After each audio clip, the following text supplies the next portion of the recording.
ડીસામાં લગ્નની ના પાડશે તો ભાઈને મારી નાખવાની ધમકી. શખ્સ વિરુદ્ધ ગુનો દાખલ.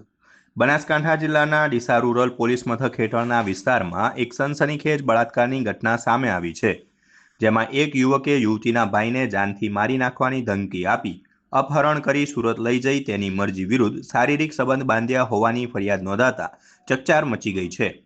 સમગ્ર ફરિયાદની વિગતો અનુસાર ડીસાના શેરગંજ વિસ્તારમાં રહેતા વિશાલ રાજેશકુમાર સુંદેસા માળી નામના યુવકે એક યુવતીને પ્રેમજાળમાં ફસાવવા અથવા લગ્ન કરવા માટે દબાણ કર્યું હતું. આરોપીએ યુવતીને ધમકી આપી હતી કે જો તું મારી સાથે લગ્ન નહીં કરે તો હું તારા ભાઈને જાનથી મારી નાખીશ.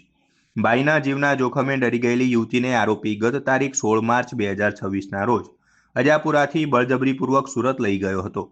ફરિયાદમાં જણાવ્યા અનુસાર આરોપી વિશાલ સુંદેસા યુવતીને સુરતની એક ગેસ્ટ હાઉસમાં લઈ ગયો હતો.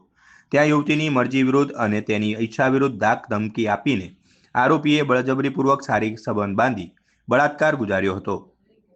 આ ચકચારી ઘટના બાદ ભોગ બનનાર યુવતીએ હિંમત ભેગી કરી ડીસા રૂરલ પોલીસ મથકે આપવીતી જણાવી હતી.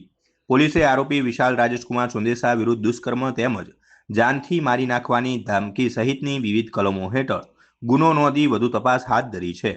હાલમાં પોલીસ આરોપીને ઝડપી પાડવા તેમજ મેડિકલ તપાસ સહિતની કાયદેસરની કાર્યવાહી હાથ ધરી છે.